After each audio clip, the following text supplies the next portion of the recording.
समय हम परमेश्वर के वचन को निकालेंगे। मेरे साथ एक आयत निकाले, पहला यूहन्ना 5वां अध्याय उसका 4 और 5 पद। क्योंकि जो कुछ परमेश्वर से उत्पन्न हुआ है वह संसार पर जय प्राप्त करता है, और वह विजय जिससे संसार पर जय प्राप्त होती है हमारा विश्वास है। संसार पर जय पाने वाला कौन है? केवल वह जिसका यह विश्वास है कि यीशु परमेश्वर का पुत्र है। आमीन, प्रेज द लॉर्ड। आज का मेरा विषय है संसार पर कैसे जय प्राप्त करें। किस पर?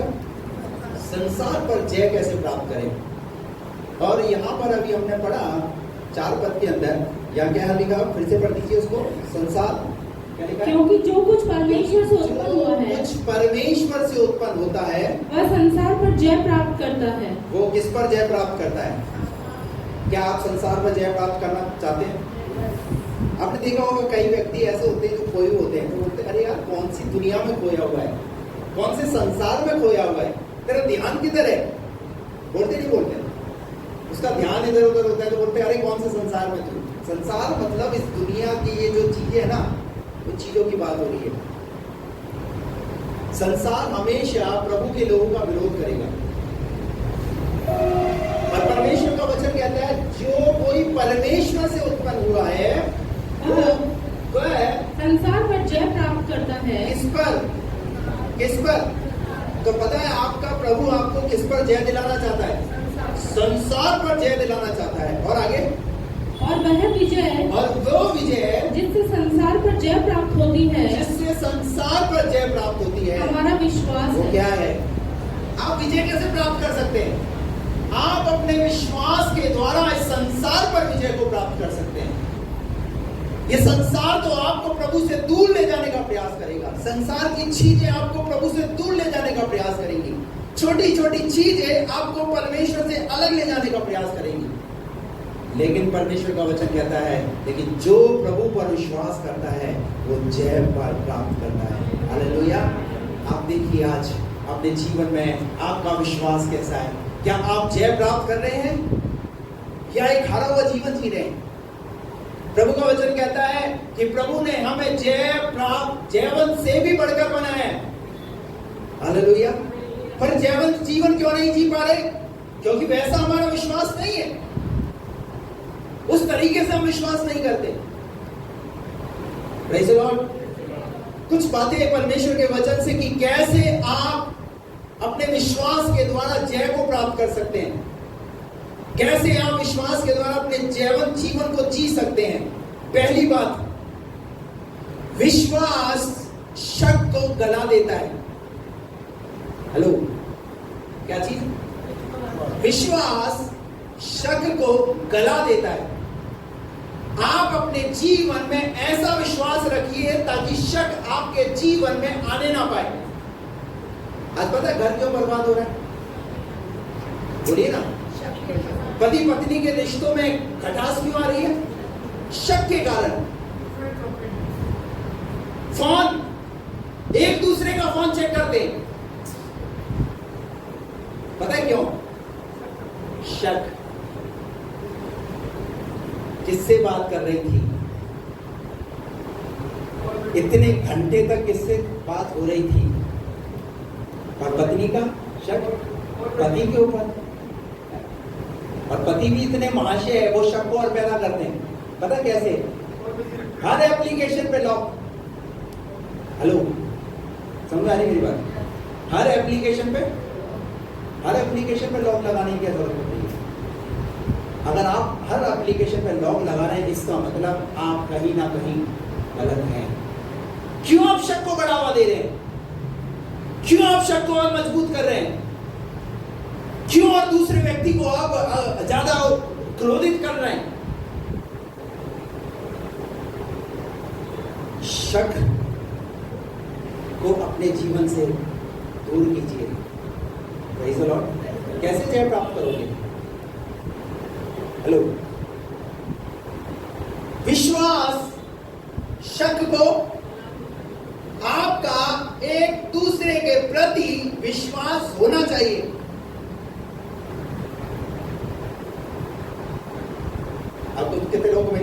नहीं? कितने लोगों के फोन में लॉक है? वो तो मुझे पता है भैया, बैंक का भी होता है उसमें, ठीक है, वो तो वहां तक तो ठीक है, आपकी बैंक की एप्लीकेशन में लॉक हो, अच्छी बात है। लेकिन कई लोगों के तो इतने हार्ड लॉक है, इतने टिपिकल लॉक है कि कोई खोली।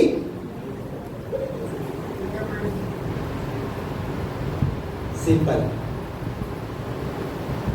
इवन कई बार पता है क्या होता है, जब इंसान इतने टिपिकल लॉक लगाता है और उसके साथ कुछ दुर्घटना घट जाती है, तो कोई उसके फोन को चेक करता है कि देखे कि यार ये कौन है, कौन बंदा है, क्या है, इसका नंबर क्या है, इसका रिलेटिव कौन है, तो पता लगाएगा। तो कैसे पता लगाएगा? बोली ना है? वो लगा ही नहीं सकता भाई, वो खुलेगा ही नहीं लॉक। समझ आ रही है आपको मेरी बात? विश्वास शक को गला देता है। आप अगर जयवंत पाना चाहते हैं अपने जीवन के अंदर, तो अपने विश्वास को दृढ़ कीजिए। ये जो शक का जो बना हुआ है ना दायरा, उसको खत्म कीजिए, आपस में एक दूसरे के प्रति। नहीं तो शक एक दिन आपके घर को क्या कर लेगा, ले डूबेगा। एक आयत हम निकाल कर पढ़े मेरे साथ, याकूब की पत्री 1 अध्याय, उसका 5, 6 और 7 पर पढ़ी।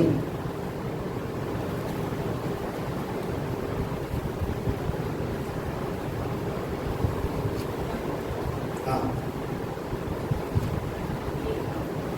5। और यदि तुम में से किसी को बुद्धि की घटी हो, हाँ। तो परमेश्वर से मांगे, हाँ। जो बिना उलाहना दिए सबको उदारता से देता है। कैसे देता है? आपको पता है ना, परमेश्वर बिना उल्हाना के देता है। अगर तुमको किसी को बुद्धि की घटी है तो परमेश्वर से बिना उल्हाना के, बिना शक किए उससे मांगो। पर हम आते हैं तो कैसे आते हैं? शक के साथ आते हैं और शक के साथ चले जाते हैं। कैसे? आज ठीक होगा नहीं होगा, बीमारी जाएगी नहीं जाएगी, मेरा काम बनेगा नहीं बनेगा, मेरा कर्ज दूर होगा नहीं होगा, मुझे छुटकारा मिलेगा नहीं मिलेगा। क्या है? शक। पर परमेश्वर का वचन क्या कह रहा है? यदि तुम प्रभु से मांग रहे हो तो ये विश्वास रखो, उस पर शक मत करो। यीशु मसीह ने भी कहा, तुम इस पहाड़ से कहो, संदेह मत करो। और ये पहाड़ क्या होगा? ये पहाड़ भी ये हट, पर जीवन में क्या है?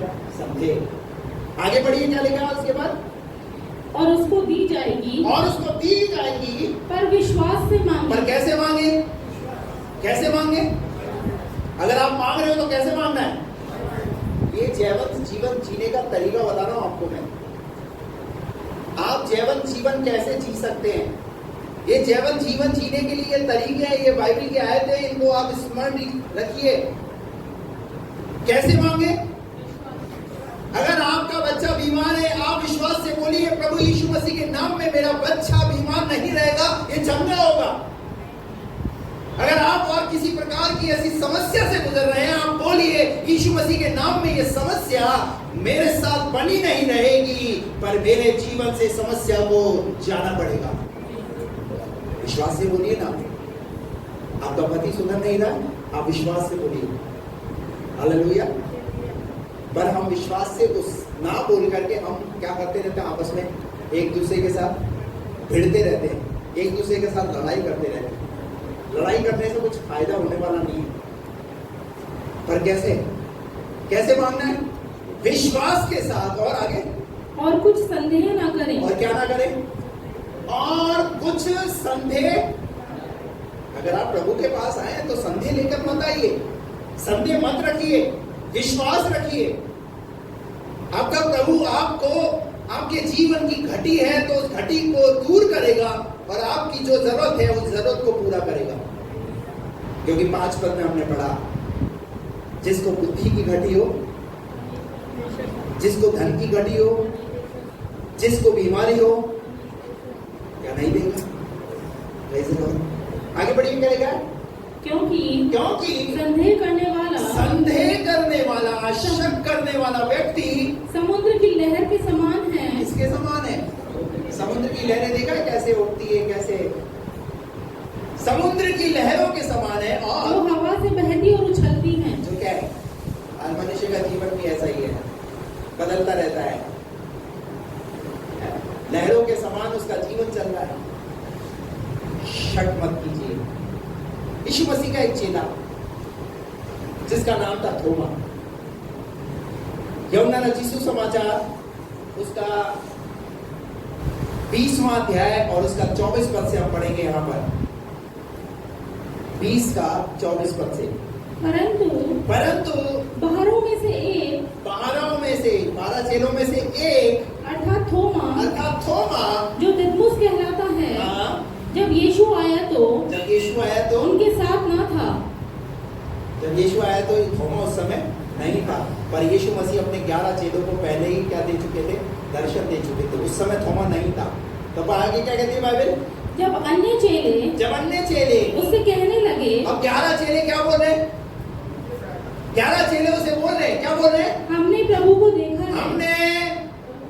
हमने अरे एक झूठ बोल सकता है, 2 झूठ बोल सकता है, पर 11 के 11 क्या बोल रहे हैं, हमने प्रभु को। अब ये 12वां कैसा है, 12वां क्या बोल रहा है, पढ़िए। तब उसने उनसे कहा, जब तक मैं उसके हाथों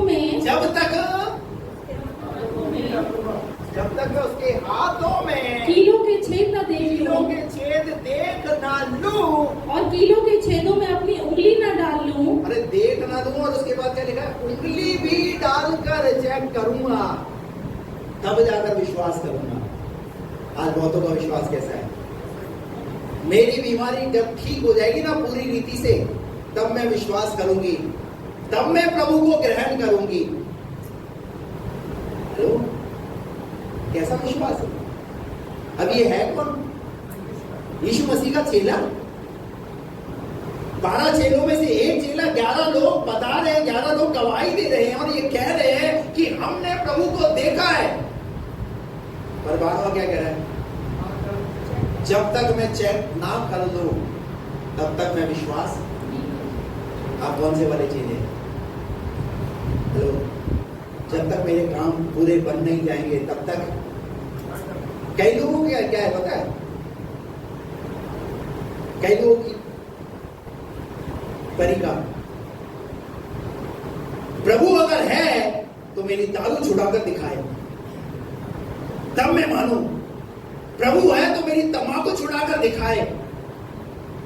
प्रभु तो है, पर तेरी भी तो इच्छा होनी चाहिए, खुद को भी तो सरेंडर करना पड़ेगा ना, खुद को भी तो डिसीजन लेना पड़ेगा। कैसे करो, हालेलुया। क्या लिखा है यहाँ पर, जब तक मैं उसके हाथों में कीलों के छेद न देख लूं। कुछ लोग ऐसे ही ऐसा विश्वास रखते हैं, जब तक मैं देख, ऐसे करो, जब तक मैं क्या कि प्रभु है, या ये सही बोल रहे हैं या गलत बोल रहे हैं। कई बार पादरी चिल्ला के बोलता, पादरी सही भी बोल रहा है गलत बोल रहा है, पता नहीं क्या अपने मतलब के तो बोल रहा है। चेक करते हैं, पर क्या लिखा आगे, और कीलों के छेदों में अपनी उंगली न डाल लूं, और उसके पंजर में अपना हाथ न डाल लूं, तब तक मैं विश्वास नहीं करूंगा। तब तक मैं, तो कई लोग जो है ना वो ठान कर बैठे हुए हैं। क्या ठान कर बैठे हुए, मैं तभी विश्वास करूंगा जब मेरा काम बन जाएगा, तब मेरा छुटकारा हो जाएगा, मेरे जीवन की परिस्थिति बदल जाएगी। कंडीशन मत रखिए प्रभु के सामने, शक मत कीजिए। आप अगर जय पाना चाहते हैं ना, जैसी अवस्था में आप प्रभु के पास आए हैं, उसी अवस्था से प्रभु पर विश्वास रखना शुरू कीजिए और चलते रहिए, देखिए वो आपको जयवंत करेगा। हालेलुया। और उसके बाद आपको पता है, बाद में यीशु मसीह जब आए, उसी अध्याय में आगे लिखा हुआ है, यीशु मसीह ने कहा, थोमा ले, उंगली डालकर देख ले। और यीशु मसीह ने फिर उसे एक नाम दिया, क्या, अविश्वासी मत हो, विश्वासी बना रहे। आज आप कैसे विश्वासी हैं, संडे को विश्वासी है, मंडे अविश्वासी। तो संडे विश्वासी नहीं रहना है, हर दिन विश्वासी बने रहना है। अगर सोमवार को आपके पास शक आ रहा है तो शक को अपने जीवन से दूर कीजिए, शक को अपने घर से निकालिए। मैं आपको सही बता रहा हूं, बहुत सारे घर आज जो है शक की वजह से बर्बाद हो गए हैं और हो रहे हैं।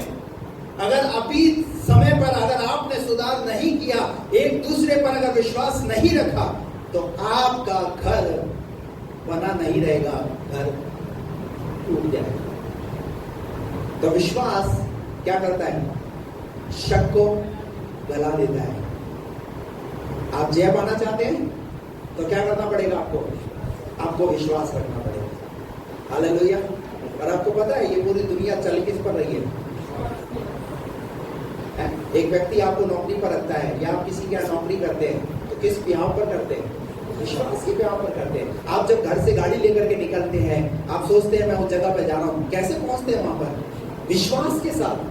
हर चीज विश्वास के ऊपर कायम है। लेकिन आप जब प्रभु के पास आते हैं, जब प्रभु विश्वास की बात करता है, तो हमारा विश्वास उस समय जैसा होना चाहिए वैसा विश्वास हम संदेह करते हैं।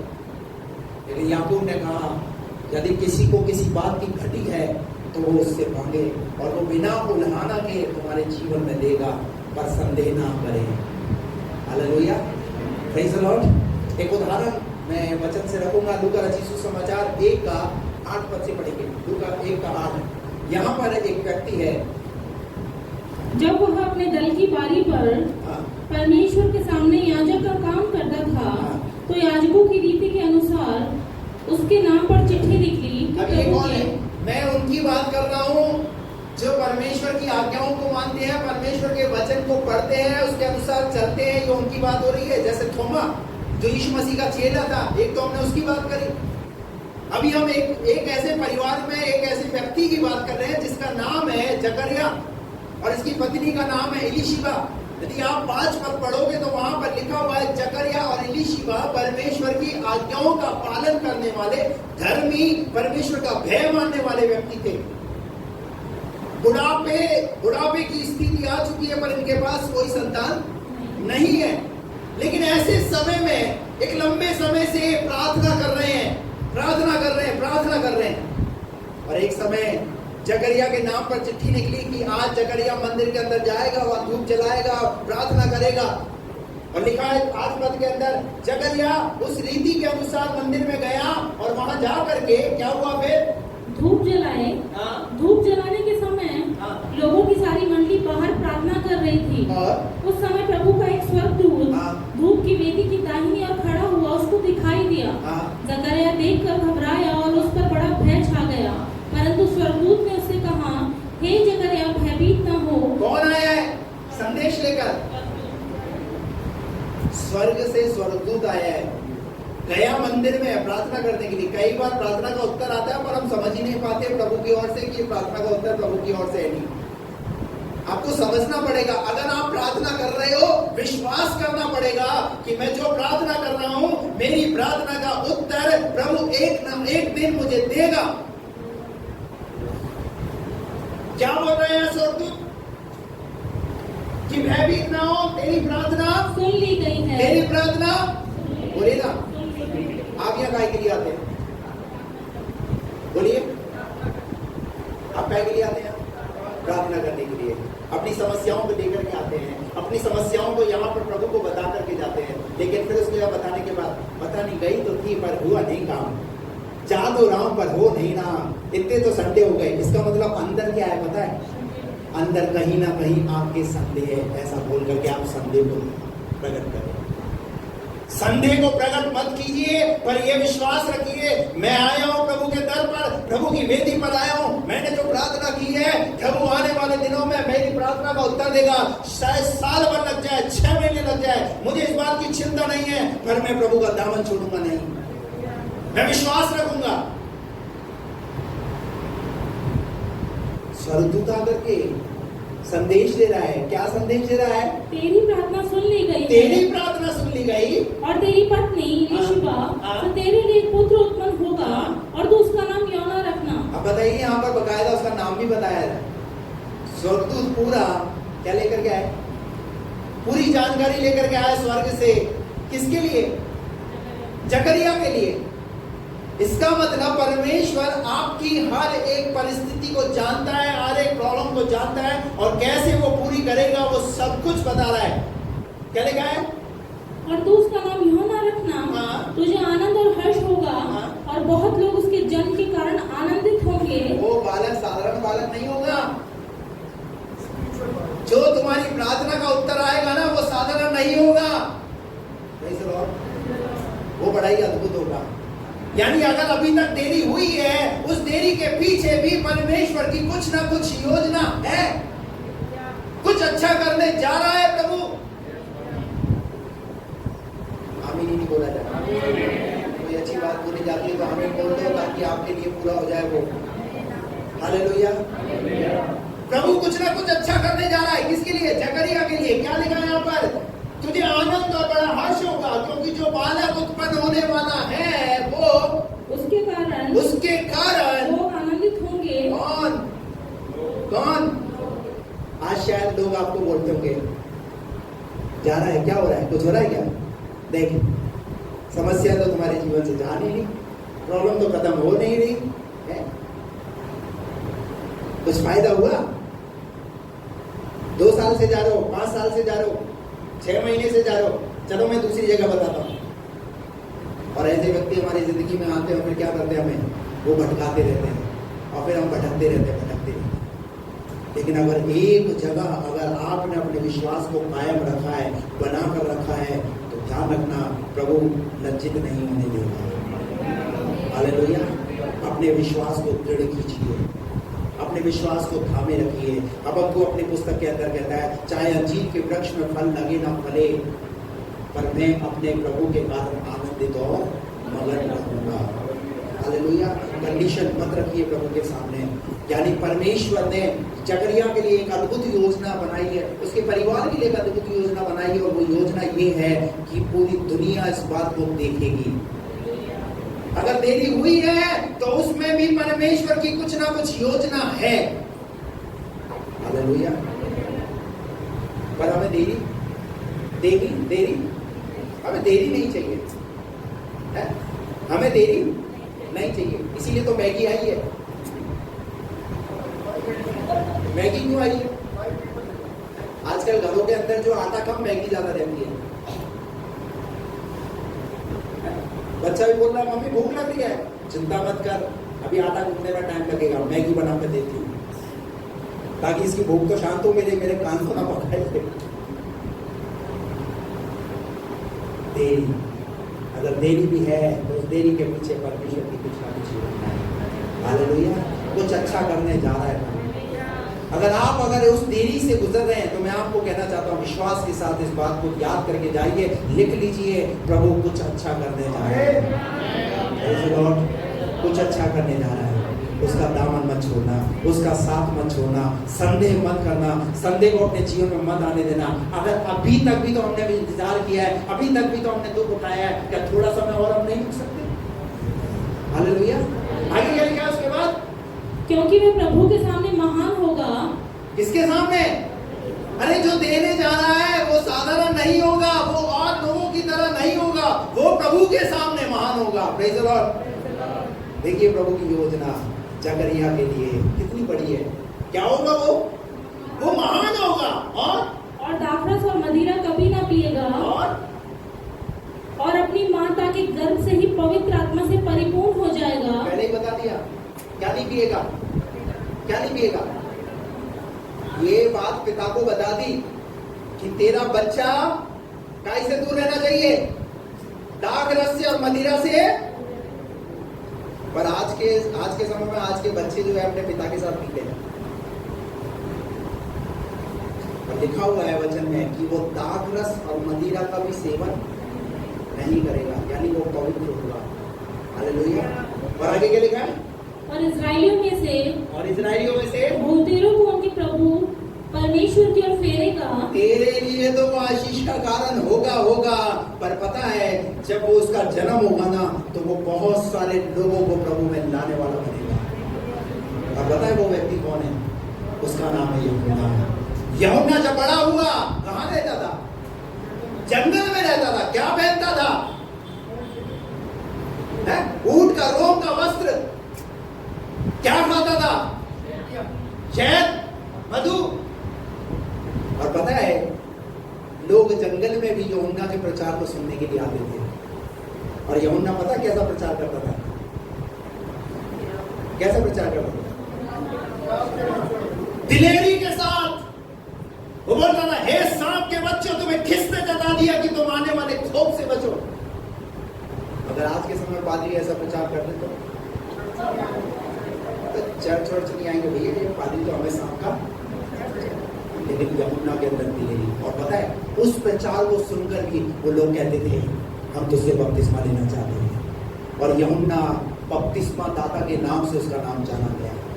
यीशु मसीह के आने से 6 महीने पहले यूहन्ना का जन्म हुआ। उसने मार्ग को सुधारा, उसने मार्ग को तैयार किया ताकि जब यीशु मसीह आए तो लोग यीशु मसीह को पहचान सकें। इसलिए लिखा हुआ है वो बहुत से लोगों को फेरेगा प्रभु की ओर।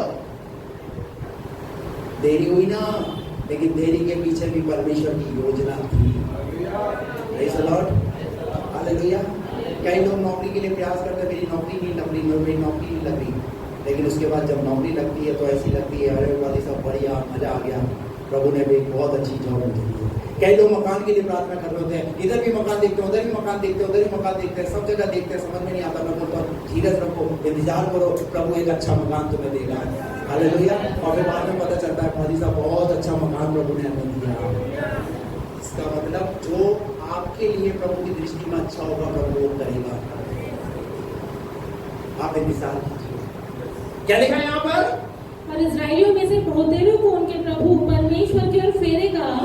वह एलिया की आत्मा और सामर्थ में होकर उसके आगे आगे चलेगा कि पितरों का मन बाल बच्चों की ओर फेर दे और आज्ञा न मानने वालों को धर्मियों की समझ पर लाए और प्रभु के लिए एक योग्य प्रजा तैयार करे। जकरिया ने स्वर्गदूत से पूछा। अब सुनिए, जकरिया ने स्वर्गदूत से पूछा, यह मैं कैसे जानूं? ऐसे करो, ऐसे ही बोलते हैं, मैं कैसे। कई बार आप भी आते पादी साहब, मैं कैसे जानूं मैं चंगी हो गई, मैं कैसे जानूं मेरा काम हो गया। अभी क्या करी? थोड़ी देर पहले जकरिया ने क्या करी? मंदिर में प्रार्थना। और प्रार्थना के बाद स्वर्ग से कौन आया? स्वर्गदूत आया। स्वर्गदूत से बकायदा बात भी हुई है, स्वर्गदूत ने विश्वास भी दिलाया है, स्वर्गदूत बोल भी रहा है। अभी पता है वो स्वर्गदूत वो ऐसे तो आएगा नहीं है, ऐसे बोल करके सफेद कपड़े पहन करके। अभी स्वर्गदूत कौन है? अभी प्रभु ने मुझे यार आपके लिए डराया है कि मैं आपको परमेश्वर के वचन से वो आपके विश्वास को बढ़ाऊं। पर आप क्या सोचते हैं? ये तो तुमने कुछ सोचा ही नहीं, ये तो ऐसे ही है। तो क्या लिखा है? स्वर्गदूत ने आकर के सब कुछ बोला है, लेकिन जकरिया क्या बोल रहा है? मैं ये कैसे जानूं? और आगे सुनिए, आगे क्या बोला? क्योंकि मैं तो बूढ़ा हूँ। क्योंकि मैं तो। अब क्या देखा उसने अपने शरीर पर देखा, उसने अपनी कमजोरी पर ध्यान दिया। कई बार हम अपनी कमजोरियों पर ध्यान करते हैं और उस जिंदा परमेश्वर पर से अपने विश्वास को उठा लेते हैं। कमजोरियों पर ध्यान मत दीजिए, अपनी कमजोरियों को मत देखिए। अगर कमजोरियों को देखोगे कभी भी विश्वास में दृढ़ नहीं होगे। अब्राहम के साथ क्या था? 75 वर्ष की उम्र के अंदर परमेश्वर ने उसे बोला कि मैं तुझे आशीष दूंगा, और मिली कब?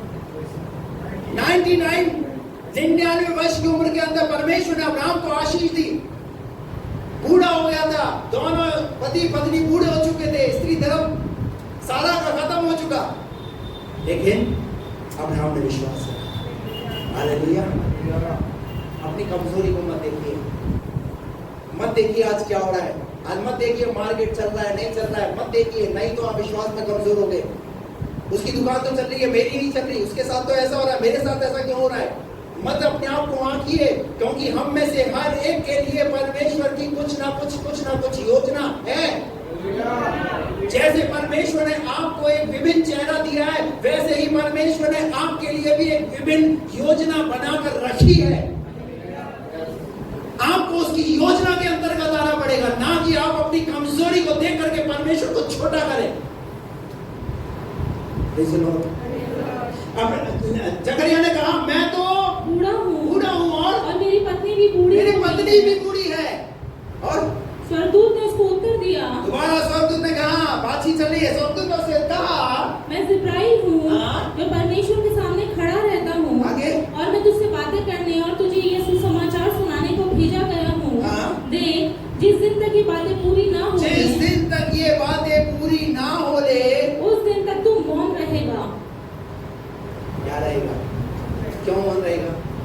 क्योंकि तूने मेरी बातों पर शक किया। अगर मांगा है ना विश्वास से, याकूब कहता है, अगर आप मांग रहे हो ना विश्वास से, तो संदेह नहीं करना है। हालेलुया। लेकिन जो ऐलान परमेश्वर ने ठहराया, जो चीज यमुना के जकरिया के लिए ठहराई थी, वो तो परमेश्वर ने पूरी की। पर पता है, यमुना तब तक मौन रहा जब तक उस बच्चे का जन्म नहीं हुआ। क्यों मौन रहा? उसने संदेह किया। आज ये बात सीख करके जाए, अगर आप संसार पर जय पाना चाहते हैं, आप अपनी आंखों से अपनी प्रार्थना के उत्तर को देखना चाहते हैं, शक जो है ना, उसको अपने जीवन से दूर करें। विश्वास, आपका विश्वास शक को क्या कर देगा? घटा देगा। ऐसे बात। दूसरी बात जो हम परमेश्वर के वचन से सीखते हैं, वो है विश्वास भय को दूर करता है। किसको? विश्वास किसको दूर करता है? अगर आप विश्वास रखते हो प्रभु पर, तो आपको क्या करना पड़ेगा? भय को अपने जीवन में काम नहीं करने देना है। क्योंकि संसार पर पता है कौन सी चीजें राज्य कर रही है? एक तो शक राज करता है संसार के ऊपर। आप दुनिया के किसी भी कोने में आप देख लीजिए, शक क्या करता है? चाहे वो कोई सा भी क्षेत्र क्यों ना हो, कोई सा भी एरिया क्यों ना हो, वहां पर जहां शक है, वहां पर बर्बादी है, वहां पर टूटापन है, वहां पर बिखरापन है। मरकुस रचित सुसमाचार उसका 5वां अध्याय और उसका 35 पद पढ़िए। वह ये कह ही रहा था कि आराधनालय के सरदार के घर से लोगों ने आकर कहा, तेरी बेटी तो मर गई, अब गुरु को क्यों दुख देता है? अभी यहाँ पर आपको पता है, एक व्यक्ति है जिसकी बेटी मर गई है, उसने यीशु मसीह तक ये बात पहुंचा दी है। पर यीशु मसीह जब उसके घर में आए तो लोग क्या बोल रहे हैं? तेरी बेटी। अभी क्या आ गया? मृत्यु का। उस घर में क्या है? मृत्यु का भय। मृत्यु का भय बना हुआ है। पिता के अंदर भी मृत्यु का भय कि मेरी बेटी मर गई है। पर यीशु मसीह वहां पर है। क्या बोला यीशु मसीह ने? क्या बोला? बढ़िया आगे। जो ही बात कह रहे थे, उसको यीशु ने अनसुनी करके, यीशु ने क्या किया? ऐसे करो। यीशु ने क्या किया? जा, मुझे तेरी बातों पर विश्वास है, मैं प्रभु की बातों पर विश्वास करती हूँ। हालेलुया। प्रभु का वचन क्या कहता है? उस पर विश्वास रखो, ना कि उन लोगों की बातों पर विश्वास रखो जो आपके जीवन में भय को लेकर के आते हैं। कितने लोगों को मेरी बात समझ में आती? अपने जीवन से भय को दूर कीजिए। क्या बोला यीशु मसीह ने? जो ये बातें कह ही रहे थे, उसको यीशु ने अनसुना करके, उसको यीशु ने क्या किया? यीशु क्यों अनसुना करता है? यीशु को पता है पुनरुत्थान और जीवन यहाँ पर है। हालेलुया। जब मैं यहाँ पर हूँ तो ये भय क्यों? मृत्यु भी क्या होगी? जिस जगह पर यीशु है, मृत्यु को भी क्या होना पड़ता है? मृत्यु पर भी विजय पाई भी यीशु मसीह ने। Praise the Lord. आगे क्या लिखा है? आराधनालय के सरदार से कहा, मत डर, केवल विश्वास रख। क्या बोला? आपका विश्वास भय पर विजय पाना चाहिए। यशायाह की पुस्तक 41वां अध्याय 41 और उसका 10 पद क्या लिखा है वहां पर? 41 का 10 पढ़िए। मत डर, क्योंकि मैं तेरे संग हूँ। मैं तेरे संग हूँ। किसके संग? बोलिए प्रभु मेरे संग है। संदेह के साथ नहीं, विश्वास के साथ, प्रभु मेरे संग है। बोलो मैं, प्रभु मेरे संग है, प्रभु मेरे संग है। मत डर, क्योंकि मैं तेरे संग हूँ। क्योंकि मैं तेरे संग हूँ। इधर उधर मत ताक। इधर जब मुसीबत में होते तो क्या करते हैं?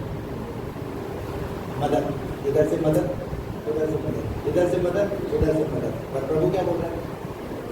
मैं तेरी मदद करूंगा। हालेलुया। इधर उधर मत ताक, क्योंकि मैं तेरा परमेश्वर हूँ। क्योंकि मैं तेरा परमेश्वर हूँ। मैं तुझे दृढ़ करूंगा। मैं तुझे क्या करूंगा? मैं तुझे दृढ़ करूंगा और तेरी सहायता करूंगा। कौन बोल रहा है ये बात? वो सर्वशक्तिमान परमेश्वर बोल रहा है, मैं क्या करूंगा? मैं तेरी सहायता करूंगा और अपने धर्म में दाहिने हाथ और से अपने धर्म में दाहिने हाथ से तुझे संभाले रहूंगा। देख, जो तुझसे क्रोधित हैं, वे सब लज्जित होंगे। ये सब, अरे भैया भय को दूर करो। वचन में, बाइबल में पता है कितने वचन है? पूरी बाइबल के अंदर 366 बार आया हुआ है, मत डर, मत डर, मत डर, मत डर, मैं तेरे संग हूं। भय को दूर करने के लिए बाइबल बोलती है कि अपने जीवन से भय को दूर करो। और शैतान आपके जीवन में क्या लेकर आता है? भय। जब बीमारी आती है, भय। कोरोना के समय में क्या हुआ? सबके जीवन में भय घुस गया, डर आ गया। हर चीज को लेने से पहले क्या हो रहे थे? डर रहे थे। इवन जो चीजें घर में आ रही है, सबको बाहर सैनिटाइज किया जा रहा है, धोया जा रहा है। और जितनी सावधानी जिसने बरती, सेकंड वाले में वही उतना पकड़ा गया।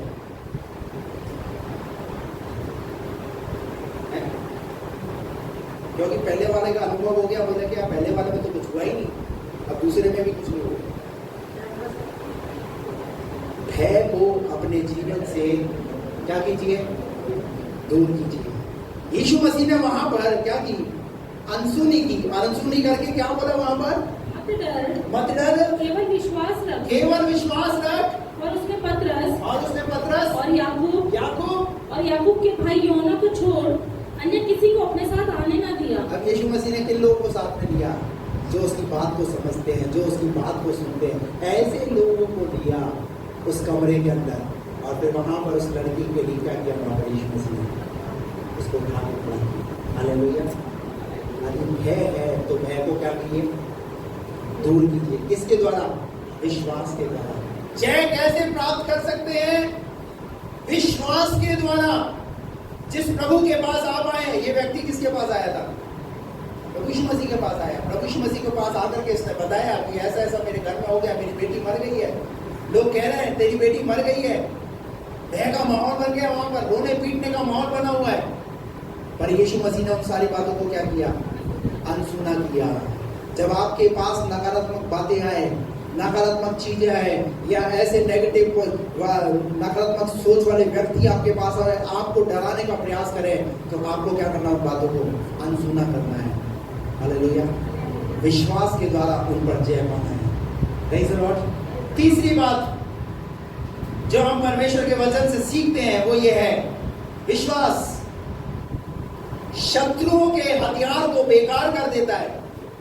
आपका विश्वास क्या करेगा? शत्रुओं के हथियार को बेकार करेगा। अब शत्रुओं के हथियार क्या है? आपको पता है शत्रु का हथियार क्या है? कौन कौन से हथियार है शत्रु के? शत्रु का हथियार चोरी, व्यभिचार, बुरे काम, नशा, ये सब शत्रु के हथियार हैं जो एक व्यक्ति के खिलाफ इस्तेमाल करता है। लेकिन प्रभु के भी हथियार हैं। आप शत्रु के हथियारों पर कैसे विजय पा सकते हैं? इफिसियों की पत्री 6 अध्याय उसके 10 पद में लिखा हुआ है, निदान प्रभु में और उसकी शक्ति के प्रभाव में बलवंत बनो और परमेश्वर के हथियार बांध लो। किसके? आपका विश्वास क्या करेगा? शत्रुओं के हथियारों को पस्त करेगा। Praise the Lord. दाऊद का विश्वास था। क्या विश्वास था? गोलियात खड़ा हुआ है, ये गोलियात लंबा चौड़ा हट्टा कट्टा जरूर नजर आ रहा है, ताकत में नजर आ रहा है, हथियार बड़े बड़े हथियार उसके पास हैं, शक्तिशाली नजर आ रहा है, पर दाऊद का विश्वास, उसने परमेश्वर पर विश्वास रख के क्या बोला, तू तो तलवार भाला और सांग लिए आता है, लेकिन मैं यहोवा के नाम से आता हूं। और उस दाऊद ने यहोवा के नाम से गोलियत को वहीं के वहीं ढेर कर दिया। Praise the Lord. परमेश्वर के हथियार। इफिसियों 6 का 10 पद से पढ़िए क्या लिखा है। इसीलिए प्रभु में और उसकी शक्ति के प्रभाव में बलवंत बनो। आगे परमेश्वर के सारे हथियार बांध लो। कितने? इसका मतलब परमेश्वर ने भी हथियार दिए। अब आप परमेश्वर के हथियार कैसे सोचोगे? परमेश्वर का हथियार तलवार, गन मशीन है, भाला, क्या ये परमेश्वर के हथियार है? आप बाइबल पढ़ोगे आपको पता चलेगा परमेश्वर के हथियार कौन से हैं। आत्मिक मल्लयुद्ध है ये शरीर से लड़ी जाने वाली लड़ाई नहीं है, ये आत्मिक रूप से लड़ी जाने वाली लड़ाई है। आत्मिक रूप से लड़ी जाने लड़ाई के लिए परमेश्वर ने आत्मिक हथियार हमें दिए हैं और हर एक विश्वासी को परमेश्वर के आत्मिक हथियारों से लैस होने की जरूरत है। तभी आप शैतान से और शैतान की युक्तियों से आप लड़ सकते हो, अन्यथा नहीं तो शैतान आपस में एक दूसरे को लड़ाएगा और भिड़ाएगा। अभी तक तो हम यही नहीं पहचान पाए हमारा शत्रु कौन है। हेलो, अभी तक तो हम यही नहीं समझ पाए हमारा शत्रु कौन है। एक पत्नी ये सोचती है मेरा पति सबसे बड़ा दुश्मन है, सबसे बड़ा शत्रु है ये। अब पति पत्नी के विषय में सबसे बड़ी अगर जो दुश्मन है ना, वो कौन है? वो मेरी पत्नी है। तो क्या हो रहा है? शैतान क्या करता है पता है? आपस में एक दूसरे को, लेकिन वचन में क्या लिखा हुआ है? हमारा जो मल्लयुद्ध है वो कैसे है? मांस और लहू से नहीं, परंतु अंधकार की शक्तियों से है जो आकाश के अंदर है। आज घर कारगिल का मैदान बना हुआ है, लड़ाई का मैदान बना हुआ है। लड़ाई का मैदान क्यों बना हुआ है? क्योंकि हमने अपने शत्रु को पहचाना ही नहीं है। बीते संडे मैंने बताया था, सत्यानाश करने वाला तुम्हारे विरुद्ध चढ़ा है, गढ़ों को दृढ़ करो। और मैंने बताया था कि कैसे शैतान एक व्यक्ति को, उसके जीवन को कैसे बर्बाद करने के लिए कौन कौन से हथकंडे वो इस्तेमाल कर रहा है, कौन कौन सी चीजें वो इस्तेमाल कर रहा है। हमारी लड़ाई के हथियार बड़ी आगे क्या लिखा है?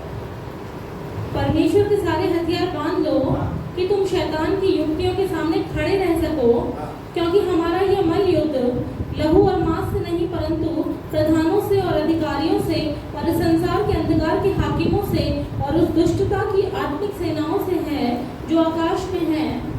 इसीलिए परमेश्वर के सारे हथियार बांध लो कि तुम बुरे दिन में सामना कर सको और सब कुछ पूरा करके स्थिर रह सको।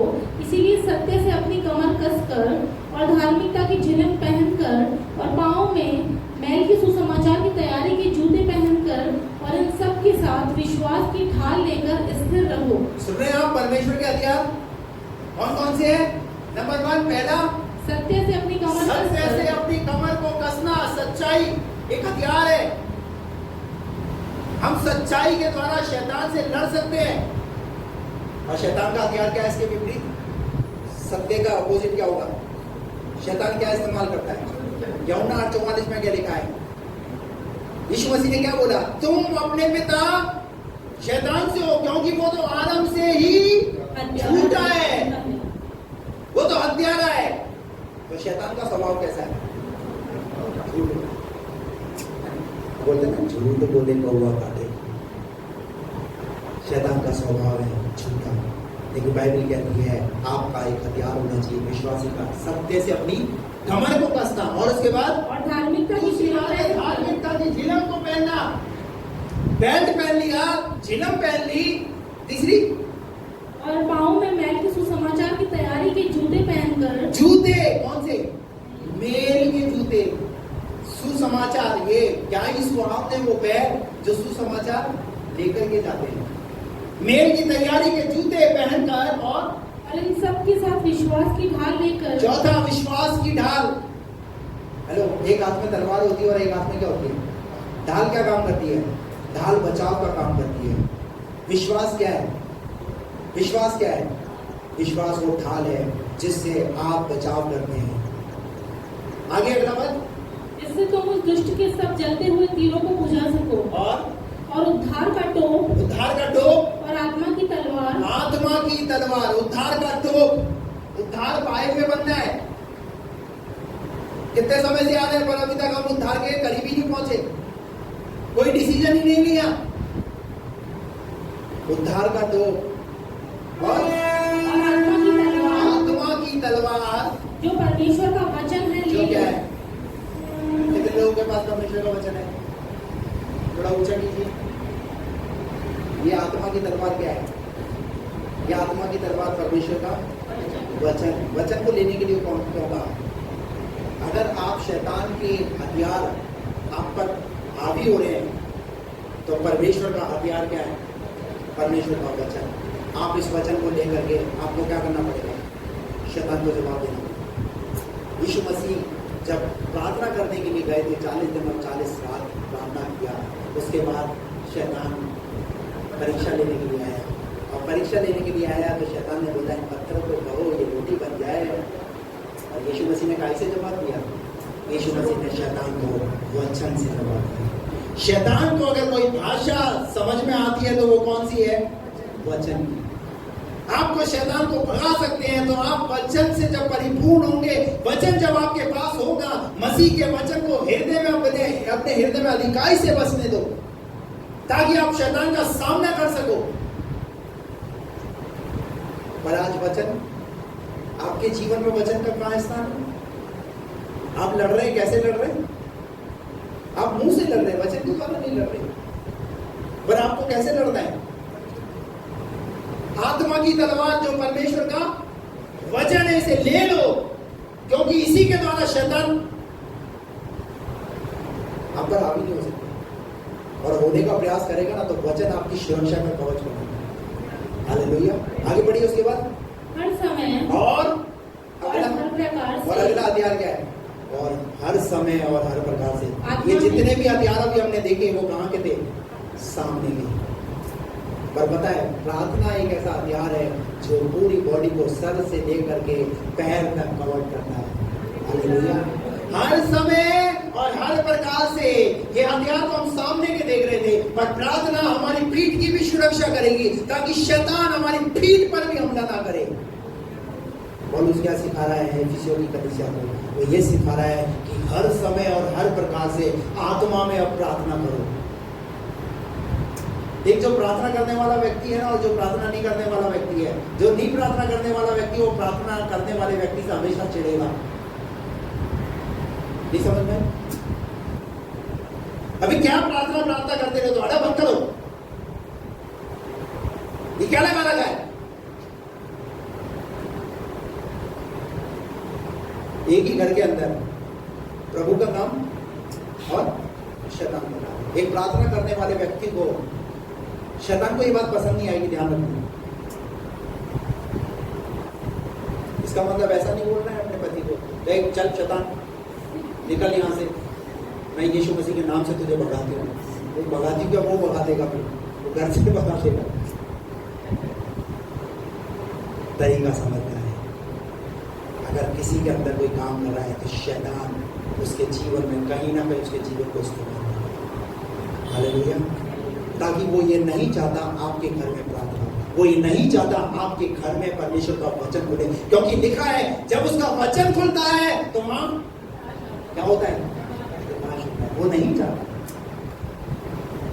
वो रोक टोक करेगा। अगर वचन खुल रहा है अच्छी बात है, प्रार्थना हो रही है अच्छी बात है, लेकिन जहां विरोध हो रहा है इसका मतलब वहां शैतान मार रहा है।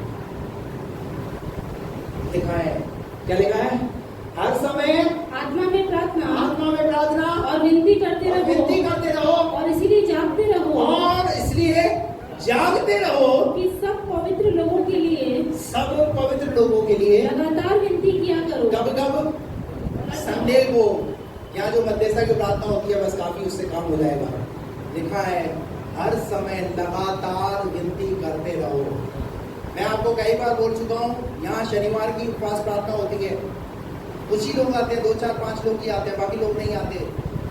जिस दिन आप संडे को नहीं आ रहे तो आप आपके पास अगर शनिवार फ्री है तो आप शनिवार को आ जाइए प्रभु के चरणों में, यहां आकर के प्रार्थना कीजिए।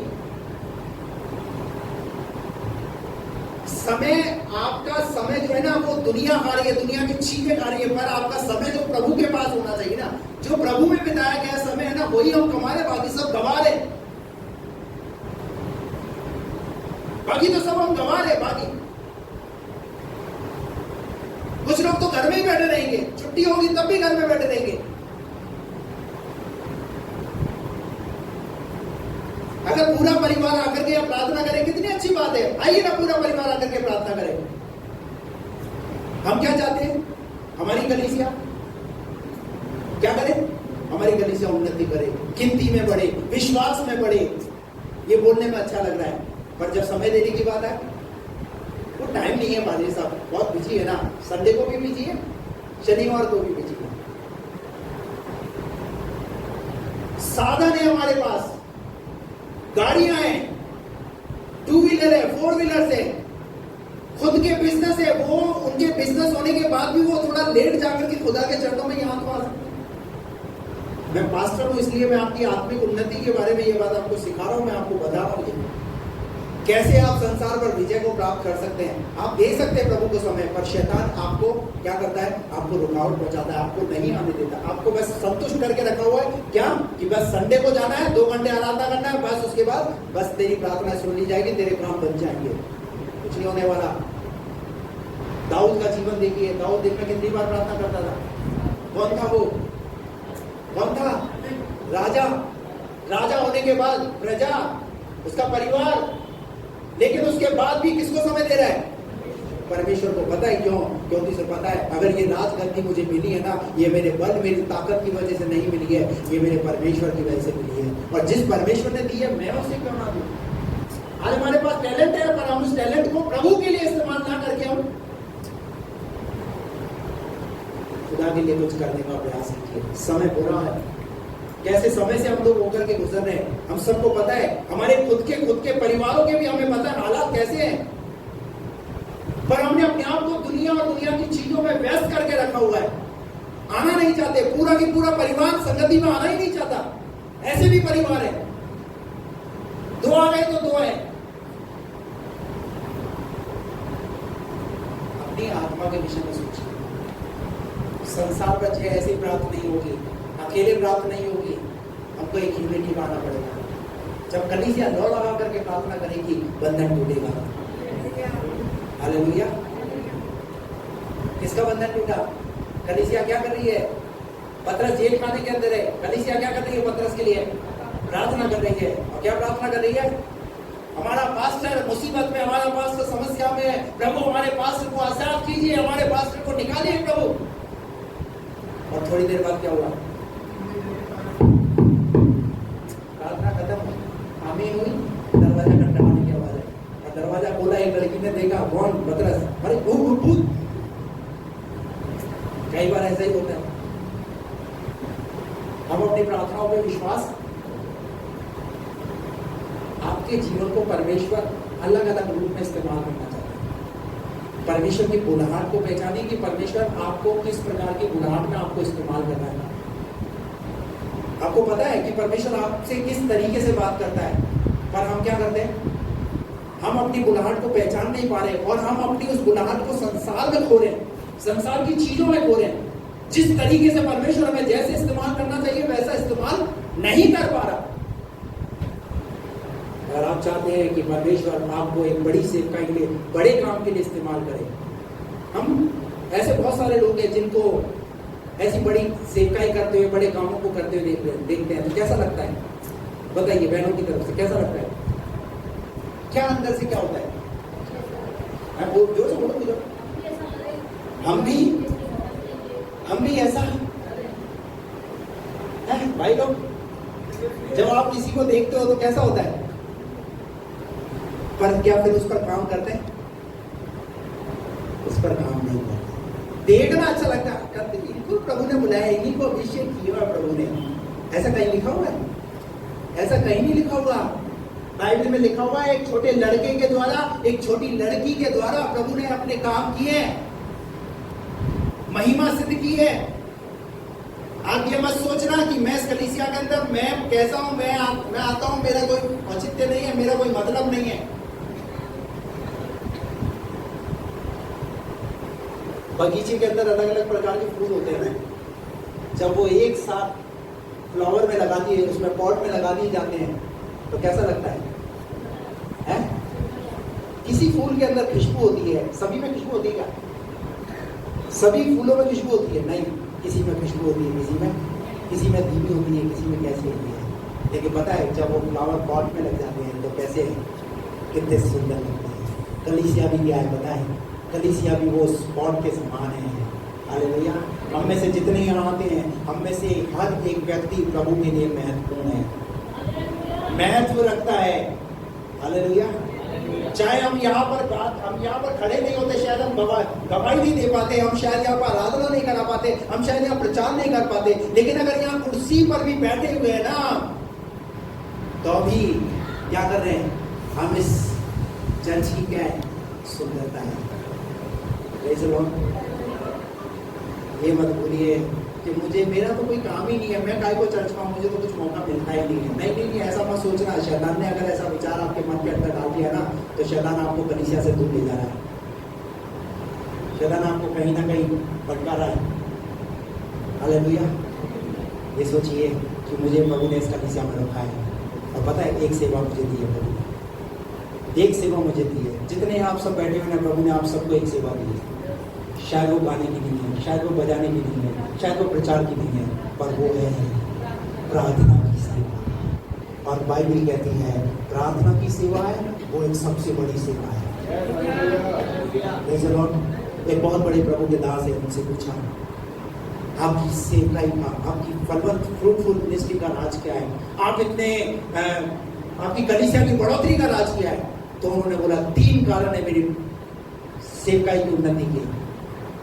बोले बताइए आप भी मुझे, मैं भी वैसा करना चाहता हूँ। तो उन्होंने बोला नंबर 1 पे प्रार्थना, बोले दूसरा वो भी प्रार्थना, तीसरा वो भी प्रार्थना। हालेलुया। आप कैसे आशीषित हो सकते हैं? प्रार्थना प्रार्थना। कल मैं बता रहा था यहाँ पर, भोर को और सांझ को, बीज को अपना हाथ मत लो। भजन संहिता में दाऊद कहते हैं मैं भोर को, दोपहर को और सांझ को, तीनों पैर में प्रार्थना करता हूं। और लेकिन पौलुस पहला कोरिन्थियों 5:17 में कहता है निरंतर। Praise the Lord. हालेलुया। आपको पता है प्रार्थना से क्या क्या हुआ है? प्रार्थना से लाल समुद्र 2 भाग हो गया है। आपको पता है प्रार्थना से 5 बोके, जो बंद बोके थी वो बंद बोके खुल गई है। आपको पता है प्रार्थना से क्या हुआ है? यरदन नदी उल्टी बहने लगी है। आपको प्रार्थना की सामर्थ्य पता होनी चाहिए।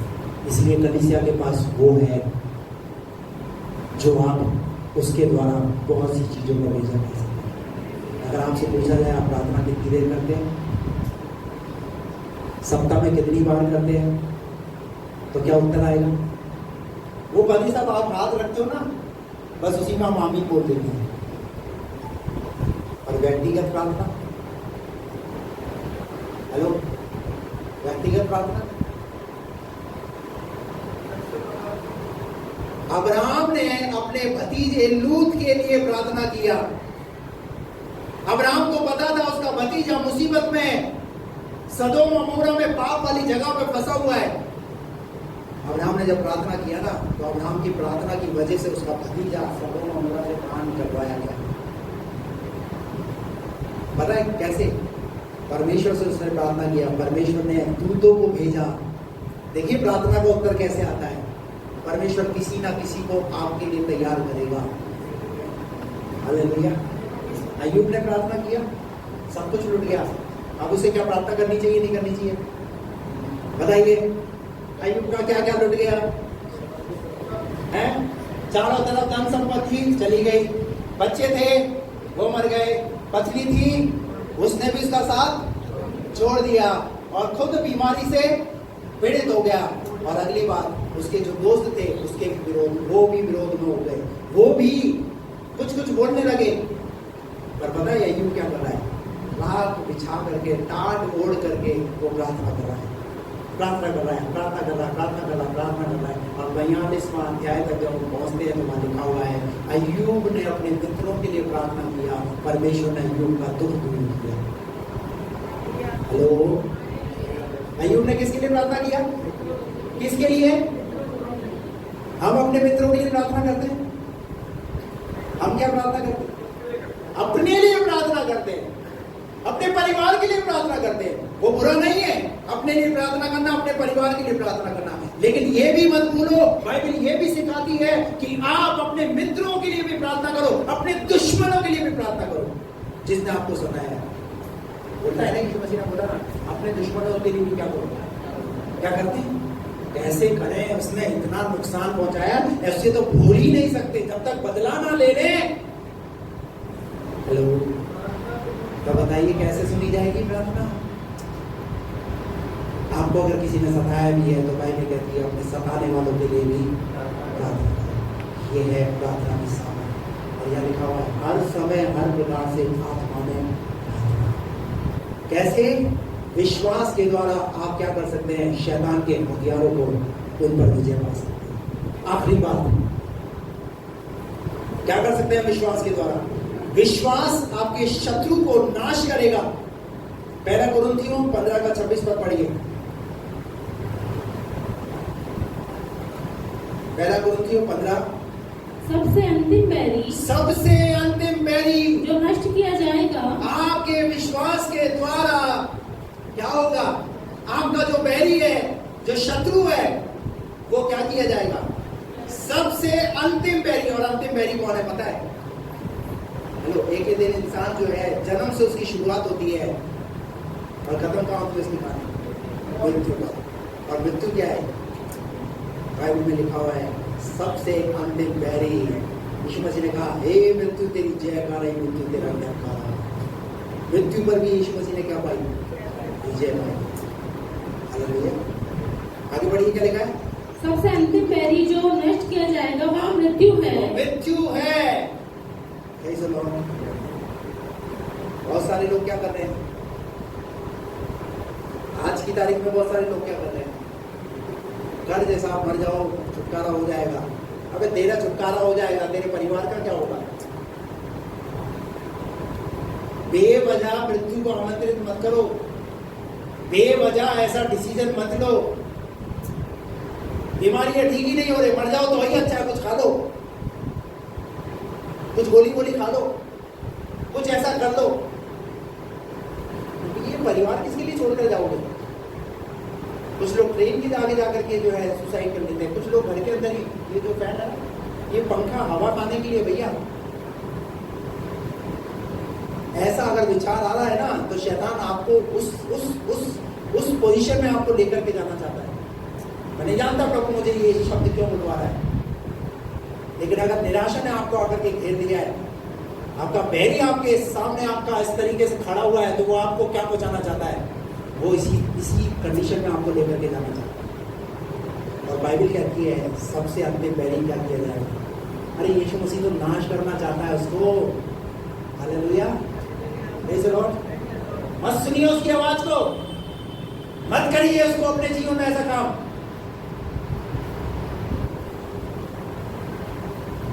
चार बातें आज परमेश्वर के वचन से मैंने आपके सामने रखी है, क्या हम उन्हें दोहरा सकते हैं? नंबर 1, पहली बात, विश्वास शक को गला देता है। दूसरी बात, विश्वास भय को दूर करता है। तीसरी बात, विश्वास शैतान के हथियारों को पस्त करता है। और चौथी बात, विश्वास से जो अंतिम बैरी है वो नाश किया जाएगा। आइए अपनी आंखें बंद कीजिए, प्रार्थना कीजिए मुझसे।